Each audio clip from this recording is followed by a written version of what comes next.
Welcome back to the deep dive. We're here to really cut through the complex stuff and give you what you need. Last time, we looked at footprinting, that passive long-distance info gathering, gave us the map.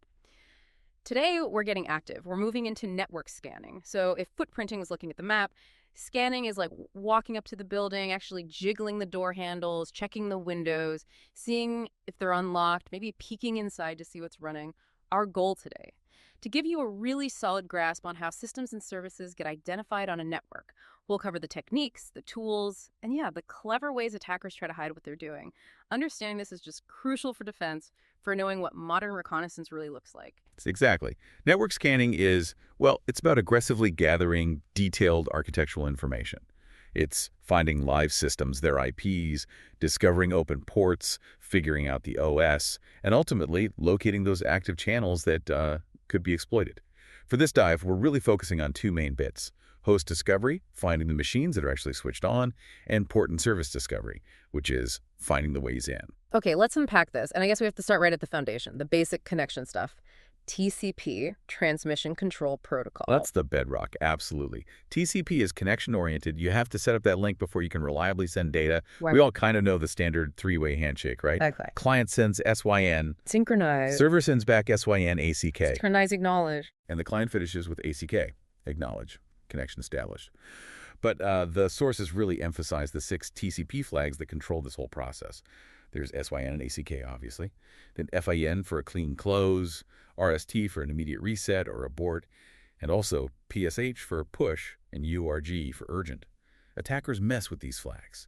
They use subtle variations, especially SYN, ACK, FIN, and RST, to scan without completing the handshake. That's how they stay stealthy. Right, avoiding the full connection. And the tools for doing this, we're talking about the big names here. Oh yeah, Nmap Network Mapper is pretty much the standard for scanning and exploring. And then there's HABN3, which is fantastic for crafting and injecting very specific custom packets right from the command line. These are essential. Okay, let's move into that first phase then, host discovery. Before anything else, you need to know what's actually alive on the network. We think ping, but it's not always that simple, especially when firewalls get involved. Exactly. The classic ICMP echo ping sweep that's nmaps-NPE is common, sure, but easily blocked. Now, if you're already inside the network on the LAN, the ARP ping scan is king. Why is that? Because ARP works at a lower layer. Yeah. It uses MASI addresses, physical hardware addresses.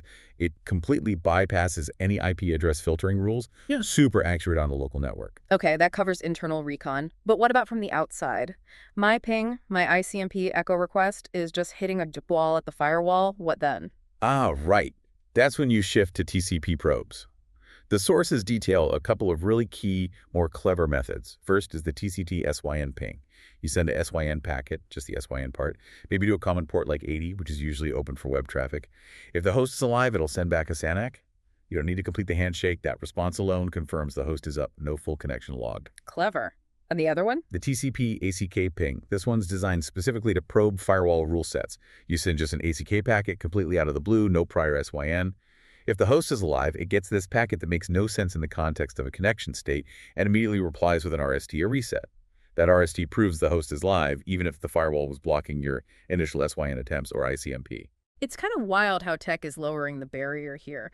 The sources mention AI integration even at this basic stage. You don't need to be a command line guru anymore to run a pretty complex scan, do you? Not at all. An attacker could literally ask an AI tool like ChatGPT, generate an Nmap command for a full ICMP ping sweep on the 10.1024 range and save the live host to a file. Mm-hmm. And boom, it spits out the command. So if AI can just generate these commands instantly, does that mean sophisticated scanning is now open to, well, almost anyone, less skilled attackers? It definitely lowers the technical barrier, yeah. Mm. The challenge shifts maybe from remembering exact syntax to just understanding the concepts of networking. And it speeds things up massively. Faster results mean the whole reconnaissance phase accelerates. Okay, here's where it gets really interesting. We know the host is alive. Now we need to find the open doors, the entry points. How do we peek inside the system, ideally without setting off all the alarms? This is port and service discovery. Right. Finding open ports is critical because each open port usually means a specific service is running, and that service might have known vulnerabilities. So we look for those common ones. Port 21 for FTP, 22 SSH, 80 HTTP, 443 HTTPS, maybe database ports like 1433 for MS SQL. Each one is a potential way in. How you scan determines how noisy you are. The standard TCP Connect scan does the full three-way handshake we talked about. It's reliable, definitely tells you if the port's open. But it's loud. The target system sees the full connection, logs it, and the security team gets an alert. Very visible. Exactly. Very loud. So if that's too noisy, what's the go-to for being stealthy? How do you avoid leaving those obvious logs? That leads us straight to the stealth scan, also called the half-open scan. This is much sneakier. The attacker sends the SYN. The target, if the port is open, responds with some light. Now, instead of sending the final AC key to complete the connection, the attacker immediately sends an RST packet. Abort. The connection is torn down before it's fully established. Crucially, most systems don't log these incomplete connections. Much harder to detect. Okay, that makes sense. Half open, less logging. What about getting even sneakier? Avoiding detection systems altogether. All right, for even deeper evasion, you have what are called inverse TCP flag scans. These are designed to trick intrusion detection systems by using, well, weird packets. They exploit how different operating systems react to malformed or unexpected flag combinations. The most famous is probably the Xmas scan.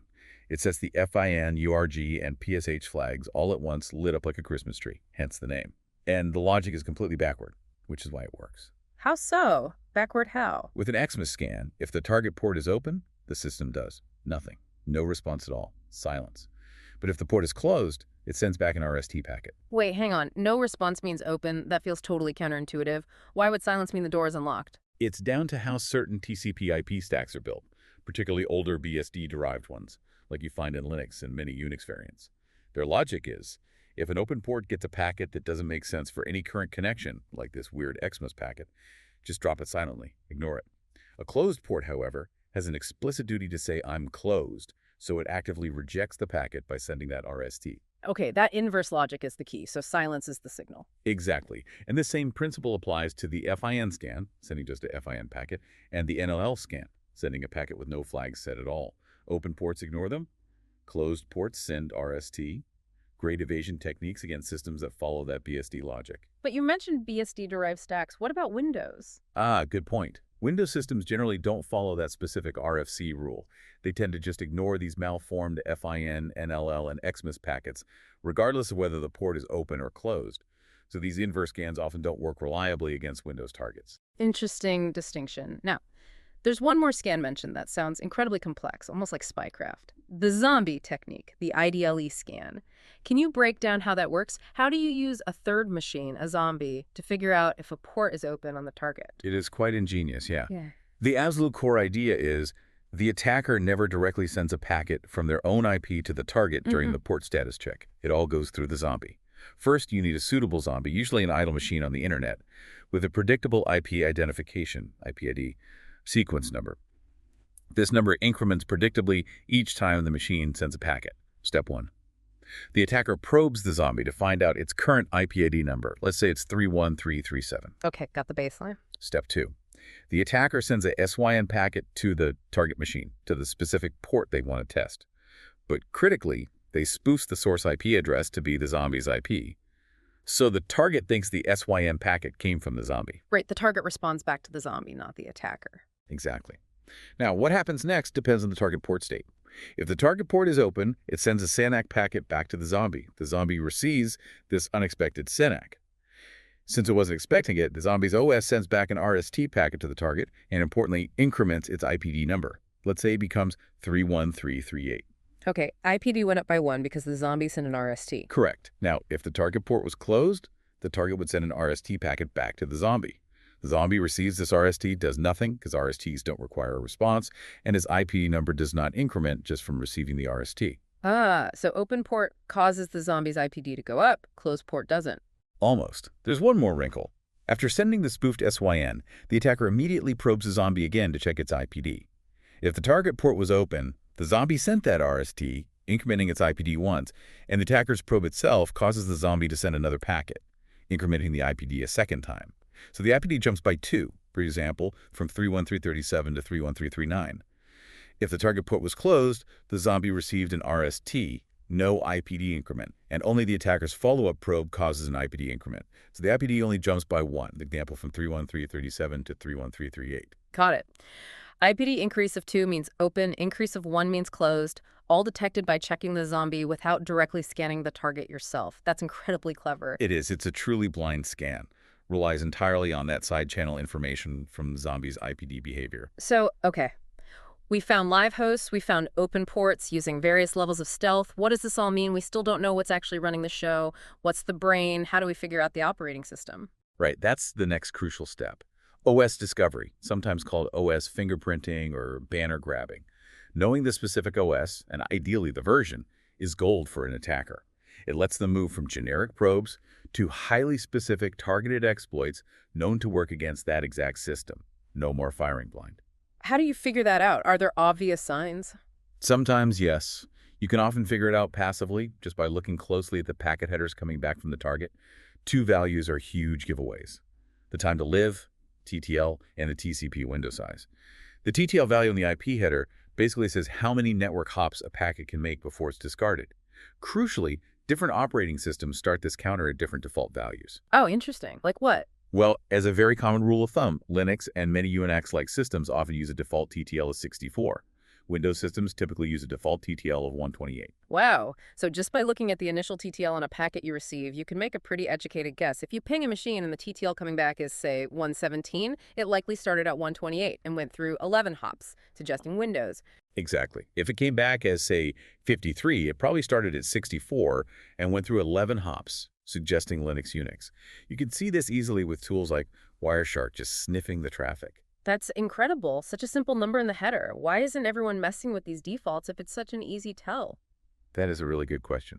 Many admins focus purely on blocking ports or specific protocols like ICMP, and they overlook tweaking these default inherent characteristics of the TCP IP stack itself. The TCP window size is another clue. It indicates how much data the sender is willing to receive at once. Again, defaults vary. Linux might use something like 540 bytes. Windows might use 65,535 or larger. These subtle differences add up to build a fingerprint. So passive observation can get you quite far. What about active methods? For active fingerprinting, Nmap is again the tool of choice. Its HO option, that's a capital O for OS, sends a whole battery of specially crafted, sometimes ambiguous or slightly non-standard probes. It then analyzes exactly how the target system responds, the subtle timing differences, the specific flag set, the handling of odd options. These tiny variations in TCP IP stack implementation across different operating systems allow Nmap to make a very accurate guess. And I assume AI ties into this too. Absolutely. Just like with host discovery, an attacker could potentially feed packet capture data or even just a simple ping response TTL to an AI and ask it to infer the OS. What OS likely uses a starting TTL reflected by this response? It makes passive identification even quicker. Okay, so now the attacker potentially knows the host is live, which ports are open, and the specific OS running. The last big hurdle is slipping past the guards, the intrusion detection systems, IDS and firewalls. Evasion becomes key here. How do they do it? It really comes down to two main strategies: making the scan traffic hard to recognize as a scan, or making it look like legitimate, harmless traffic. One classic technique is packet fragmentation. Breaking the packets up. Exactly. The attacker splits their probe packet, say a SYN packet, into multiple tiny IP fragments. When these fragments arrive at a firewall or IDS, the device has to collect all of them and reassemble them before it can inspect the full TCP header to see what's going on. This reassembly process consumes CPU and memory. Sometimes under load, the filtering device might just give up and let the fragments pass without full inspection, or its reassembly logic might have flaws that can be exploited. The probe gets through undetected. Sneaky. What else? Source port manipulation. This is about making the scan packet look like a response to legitimate traffic. Attackers can set the source port on their outgoing scan packet to something common that firewalls often allow outbound connections from and expect responses to, like port 53, DNS, or port 80, HTTP.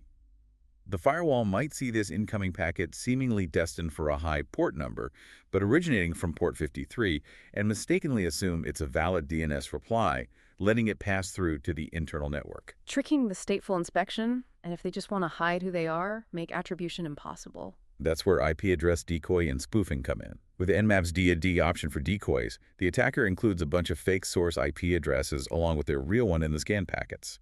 The target system sees probes seemingly coming from multiple IPs simultaneously.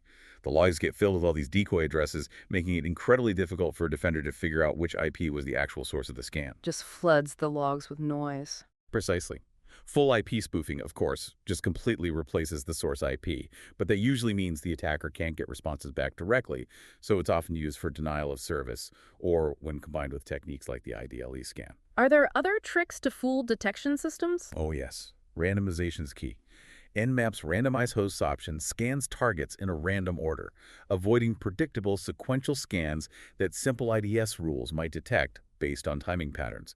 They might even deliberately send packets with bad checksums using Nmap's badsum option. Why send bad data? Some poorly configured systems or network devices might not properly validate checksums. If a target responds even to a packet with a bad checksum, it signals a potential weakness or a way to slip malformed data past certain checks. And finally, you can use tools like Colosoft Packet Builder to manually craft any kind of packet you want, maybe designing specific sequences to bypass a known IDS signature or exploit a flaw in how a device parses a particular protocol. Total control.